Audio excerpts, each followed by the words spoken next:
இச்செய்தியை வழங்குபவர் Aalayam associates private limited property developers. Aalayam associates private limited, number 52, third floor, 3B, Ram Darbar, Sterling road, Nungambakkam, Chennai 6,34,000. Trailer பார்த்தேன். உண்மையிலே அந்த 2 கதாநாயகர்களும் நல்லா நடிச்சிருந்தாங்க. அதுமாரி கதாநாயகியும் படிச்சுட்டு இருந்தாங்க. அவங்களுக்கு இன்னும் ஹோம்ஒர்க் தேவைன்னு நான் நினைக்கிறேன். பாடல்கள் மிகவும் அருமையாக இருந்தது. ஒளிப்பதிவாளர் திறமையை காட்டியிருந்தார். முக்கியமான விஷயம், 2 இயக்குநர்கள் பேசுனாங்க. 2 பேருக்குமே சில விஷயங்கள் தெரியல.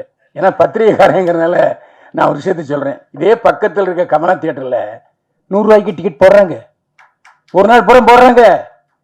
காசி தியேட்டரில் ஒரு நாளைக்கு 100 ரூபாய்க்கு டிக்கெட் போடுறாங்க. புதன்கிழமை அங்கே போடுறாங்க, இங்கே அதே புதன்கிழமை போடுறாங்க. இதே வாரம்புறம் போடுறதுக்கு என்ன கேடு? அங்கே சிஎஸ்டி இல்லையா? ஸோ தெரிந்து கொள்ளுங்கள். இந்த மாதிரி 2 திரையங்கம் ஒன்று வந்திருக்கு. உட்காந்து பேசுங்க. எதுக்கு புரோக்கர்களை நம்புறீங்க? இது ஒரு கேள்வி. இன்னொரு கேள்வி, அவர் சொல்றதுக்கு பயந்தாரு. நான் சொல்றதுக்கு பயப்பட மாட்டேன். சன் பிக்சர்ஸ், ரெட் ஜெயண்ட் 2 தான் பெரிய படங்களை பூரா வாங்குது. தயாரிப்பாளர்கள், இயக்குநர்கள் போய் உட்காருங்க, 2 பேரையும் கூப்பிடுங்க. என்ன பிரச்சனை சொல்லுங்க. உங்க படத்தெல்லாம் நீங்க 100 ரூபாய்க்கு டிக்கெட் போடுறோம், பேசுங்க. இதே செய்ய மாட்டீங்க. அதான் என்னுடைய கோரிக்கை. அதுக்காக அந்த கூட்டத்துக்கு துணை முதல்வரையும் கூப்பிடுங்க. இங்கேயும் துணை முதல்வர் இருக்காரு, அங்கே தெலுங்கானாலையும் பவன் கல்யாண் இருக்காரு. ஒரே நேரத்தில் 2 பேர் திரையுலகத்தில் இருந்து துணை முதல்வர் இருக்காங்க. அவரும் நம்ம வெட்டி பிள்ளை தான். யாரு? மாண்புமிகு உதயநிதி ஸ்டாலின்.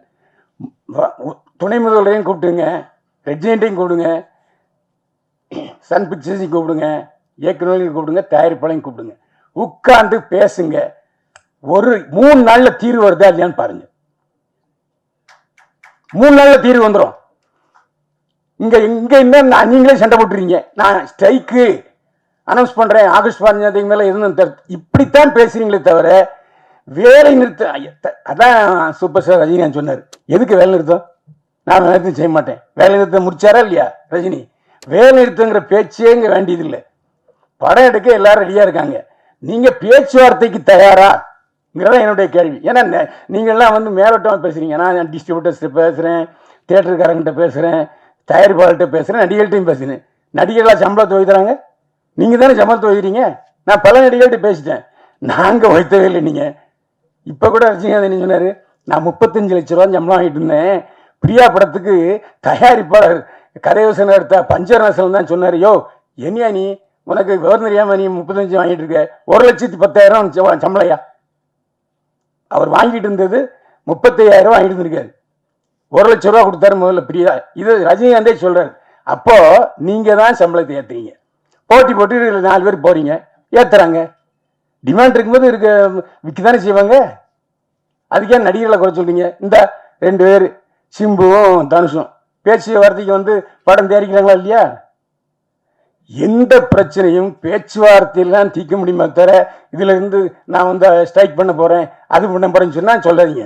இன்னொன்னு, யூடியூபர்கள் இந்த காலத்துலையும் என்ன பொறுத்த வரைக்கும் நான் உண்மையை தான் பேசுவேன். நல்லா இருக்கு, நல்லா இருக்கு, நல்லா நல்லா தியேட்டருக்கு போகாதேன்னு சொல்லியிருக்கேன். எந்த யூடியூபர் சமாளிச்சு விமர்சனம் பண்றாங்க? எப்ப இந்த யூடியூபர் சமாளிச்சு நல்ல படம், நல்லா இல்லாத படத்துக்கு யாருக்காவது நல்லா இருக்குன்னு சொல்லியிருக்கீங்களா? அந்த குற்றச்சாட்டை வாபஸ் வாங்கிங்க.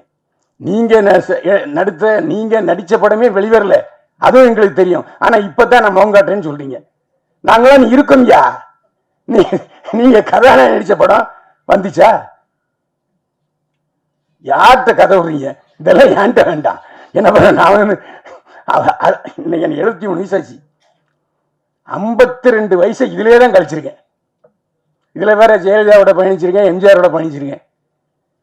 இப்ப நீங்க உங்களுக்கும் அரசுக்கும் ஒரு கேப் ஆகி போச்சு. அந்த இடைவெளியை நிரப்புங்க. நீங்க ஏன் போய் பேச மாட்டீங்க? நீங்க கூப்பிட்டா வர மாட்டாங்களா? நாளைக்கே தயாரிப்பாளர் சங்கம், இயக்குனர் சங்கம், விநியோக சங்கம், லொட்டு லூசுக்கு எல்லாம் போய் நீங்க கூப்பிடுங்க. மாண்புமிகு உதயநிதி ஸ்டாலின் வரமாட்டேன்னு சொல்லுவாரா? இதனால ஒரு பிறந்த வீடு. அவருக்கு இன்னைக்கு துணை முதல்வர் பதவி கிடைச்சிட்டுனாலே அவர் நடிகருங்கிறனால தான். இல்ல நான் யாராச்சும் சொல்லுங்க பார்ப்போம். எல்லா அவருடைய தேர்தல் 2 தேர்தலையும் அவர் தான் தனியாளா போய் திமுகவுக்கு பிரச்சாரம் பண்ணார். அதனாலதான் அவருக்கு இந்த பதவி. இன்னைக்கும் உதயநிதி ஸ்டாலின் மக்களுக்கு தெரியுது, துணை முதல்வராக தெரியாது, நடிகராக தான் தெரியும். அந்த அளவுக்கு தாய் வீடு இருக்கு. நீங்க பேசுறது கூச்சப்படுறீங்க. நடப்பு தயாரிப்பாளர் சங்கம், கில்டு, லொட்டு, லொசுக்கு இதெல்லாம் வேண்டாம். எல்லாரும் ஒருங்கிணைத்து ஒரே குரலா நான் சொன்னது கமலா தியேட்டர்லையும் காசி தியேட்டர்லையும் 100 ரூபா டிக்கெட்டு அன்னைக்கு ஃபுல் ஆகுது. 4 ஷோ போடுறாங்க, 4 ஷோ ஃபுல் ஆகுது. அப்ப என்ன அர்த்தம்? ஒரு 2 தியேட்டருக்காரங்க லீட் எடுத்து செய்யறாங்க இல்லையா? அதே மாதிரி 100 ரூபாங்கிறது 150 ரூபா. எம்ஜிஆர் நான் அடிக்கடி சொல்றேன், அதாவது சஃபயரு, அப்புறம் கேசினோ, இன்னும் 5-6 தியேட்டரில் இங்கிலீஷ் படம் தான் போட்டே இருந்தாங்க. அப்போது முக்தா சீனிவாசன் தான் தயாரிப்பாளர் சங்க தலைவர். நேராக போனார் முதல்வர் எம்ஜிஆர்ட்ட, இந்த மாதிரினாரு. உடனே அவர் போட்டார். ஒரு வருஷத்துக்கு 3 மாசம் தமிழ் படம் எல்லா தியேட்டர்லையும் திரையிடணும் ஜியோ போட்டாரு. அதுக்கப்புறம் தான் சஃபயர்ல பில்லா ரிலீஸ் ஆச்சு. இந்த மாதிரி அரசுக்கும் நம்ம திரைப்பட தொழிலுக்கும் ஒரு அணுக்கமான நுணுக்கமான தொடர்பு இருக்கணும். இருந்தா நிச்சயமா அந்த காலத்துல 7 படம் வந்து 7 படம் ஓடலையா? நீங்க தானே சொன்னீங்க 7 படம் ஓடிச்சுன்னு. 7 படத்துக்கு தியேட்டர் இருந்தது இல்ல. எனக்கு தெரிஞ்சு ஒரே நாள்ல தீபாவளியில 4 படம் பார்த்திருக்கேன். புரட்சியாளர் எம்ஜிஆர், நடிகர் சிவாஜி கணேசன், ஜெய்சங்கர், முத்துராமே 4 படம் பார்த்திருக்கேன் ஒரே நாள்ல 4 ஷோ. அப்படிலாம் பார்க்கறதுக்கு ஜனங்க இருக்காங்க. என்ன நீங்க சொன்ன மாதிரி எல்லா கேவலம் 360 ரூபா கொடுத்து ஒரு இந்த ஸ்நாக்ஸ் வாங்கினா ஒரு நேரம் சோறை பார்த்து அந்த அளவுக்கு விலை 250 ரூபா 300 ரூபா. அதெல்லாம் நீங்கள் தியேட்டருக்காரங்களுக்கு உட்காந்து இதெல்லாம் குறைங்கப்பா, இதெல்லாம் அதிகம், அவங்க செலவாகுதுன்றாங்க. நான் தான் திரும்ப சொல்கிறேன்னே, காசி தியேட்டர்லையும் கமலா தியேட்டர்லையும் 100 ரூபாய்க்கு போடுவதற்கு தயாராக இருக்கும் பொழுது 150 ரூபா அங்கே அவங்க தயாராக இருக்க மாட்டாங்களா? சரி வேண்டாம், பெரிய படங்கள் வரும்போது போட்டுங்கப்பா. மீதி ஒரு வருஷத்தில் எத்தனை பெரிய படங்கள் வருது? 10 வருமா? அதுக்கு மட்டும் விட்டுருங்க. மற்ற பூரா நீங்கள் வந்து இந்த பாதி செல்லக்குட்டி படத்துக்கு கொடுங்கன்னு கேளுங்க. தேட்டருக்காரன் மாட்டேன்னுவாங்களா, இல்லாட்டி விநியோகஸ்தர் மாட்டேன்பாங்களா, இல்லை அரசாங்கம் மாட்டேன்னு சொல்லுவாங்களா? அதுவும் ஜிஎஸ்டி இருக்கு இல்லையா? 100 ரூபா டிக்கெட்டில் ஜிஎஸ்டி இருக்கு, இல்லாம இல்லை. ரேஷியோ குறைவு, அவ்வளோதான். அதனால நாம் உட்காந்துக்கிட்டு நாங்கள் தயாரிப்பாளர் சங்கம், நாங்கள் ஒரு ரூட்டில் போவோம், தயாரிப்பாளர் சங்கம் அவங்க ஒரு ரூட்டில் போவாங்க, சின்ன தயாரிப்பாளர் சங்கம் அவங்க ஒரு ரூட்டில் போவாங்கன்னா புரோக்கர்கள் தான் வாழ்வார்கள். நான் தான் சொல்கிறேன்னு. இன்னைக்கு ரெட் ஜெயண்ட்டு மற்ற சன் பிக்சர்ஸ் இல்லைன்னா உடனே இங்கே ஒரு 10-100 தேட்டர் கிடைக்குமா? புரோக்கரை தான் தேடி போகிறீங்க. ஏன் அவங்க நேரடியாக தேட்டருக்காரங்கிட்ட உங்களோட பேசுறதுக்கு வசதி இல்லையா? அதுக்கு ஒரு அமைப்பு அமைங்க. தேட்டர் அதிபர்களும் பேசுவதற்கு ஒரு அமைப்பை நீங்களே அமைங்க. யாரும் மாட்டேன்னு சொல்லுவாங்களா? இன்னைக்கு அவங்க உட்காந்துட்டு ப்ரெஸ் மீட் பண்ணுறாங்க. எங்களுக்கு பத்தலை, இன்னும் ஏற்றி கொடுனா எங்கே போய் இப்போ ஏற்றி கொடுக்குறது? ஒரு பத்திரிகையாளன் என்கிற முறையில் இவ்வளோ நாள் இருந்ததில் என்னுடைய அறிவுரைகளை சொன்னேன்.